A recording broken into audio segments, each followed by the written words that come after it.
1972년 10월 17일 박정희 대통령은 전국에 비상계엄을 선포하며 유신헌법을 발표했습니다. 이른바 10월 유신으로 불리는 이 사건은 대한민국 역사상 가장 강력한 독재 체제의 시작이었습니다.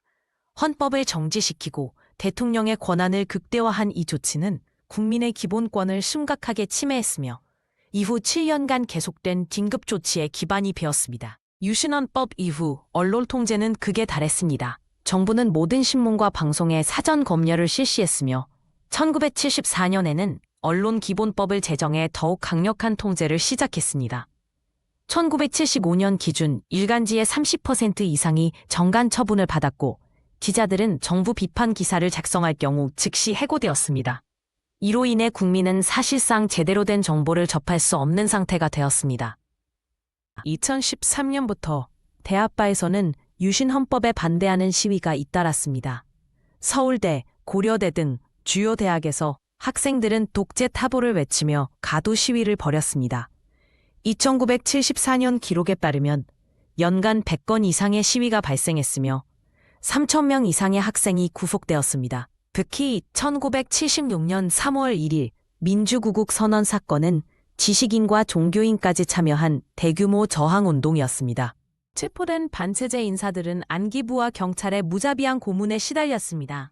1975년 인권단체 보고서에 따르면 피의자 10명 중 7명이 물고문, 전기고문, 심리적 고문 등을 경험했습니다. 특히 박종철 고문치사 사건은 1987년 6월 항쟁의 도화선이 되었습니다. 당시 고문 기술은 체계적으로 훈련받은 요원들에 의해 실행되었으며 이는 국가가 조직적으로 인권을 유린한 사례였습니다. 1970년대 일반 국민들은 극심한 자기검열 상태에 빠졌습니다. 한 설문조사에 따르면 70% 이상의 응답자가 공공장소에서 정치 이야기를 피한다고 답했습니다. 지하철이나 버스에서는 신문을 읽을 때도 주변을 살피는 것이 일상이 되었고 가정에서는 아이들이 학교에서 배운 내용조차 신중하게 확인했습니다. 이처럼 두려움에 휩싸인 사회는 독재를 더욱 공고히 하는 결과를 낳았습니다. 박정희 정권은 한강의 기적이라 불리는 경제성장을 독재의 정당화 도구로 사용했습니다. 1970년대 연평균 10%의 경제성장률을 기록했지만 노동자들의 임금은 최저 생계비에도 미치지 못했습니다.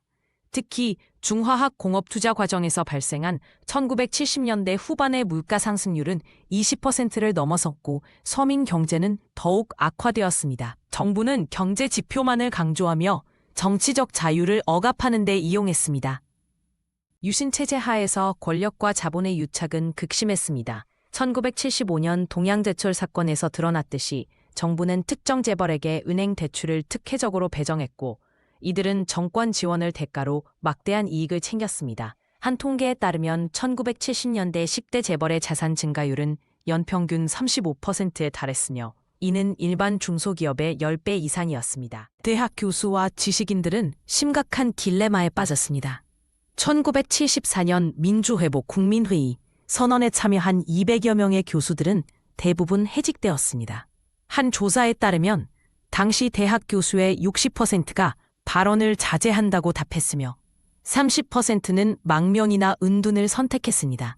특히 인문학 분야에서는 정부의 간섭으로 학문적 자유가 완전히 말살되었고 이는 한국 학계에 깊은 상처를 남겼습니다. 1979년 부마 민주항쟁은 유신체제에 대한 최초의 대규모 민중봉기였습니다. 10월 16일부터 20일까지 부산과 마산에서 10만 명 이상이 시위에 참여했으며 정부는 계엄령을 선포하고 군대를 동원해 진압했습니다. 이 사건으로 박정희 정권은 결정적인 타격을 받았고 결국 같은 해 10월 26일 박정희가 김재규 중앙정보부장에게 암살당하는 사건으로 이어지며 유신체제는 막을 내렸습니다. 유신체제가 남긴 가장 큰 상처는 국민의 정치적 무관심이었습니다. 1980년대 초 조사에 따르면 20대 청년의 70% 이상이 정치에 희망이 없다고 답했습니다. 그러나 이 같은 침묵은 1987년 6월 항쟁으로 극복되기 시작했고 결국 한국은 민주주의를 회복했습니다.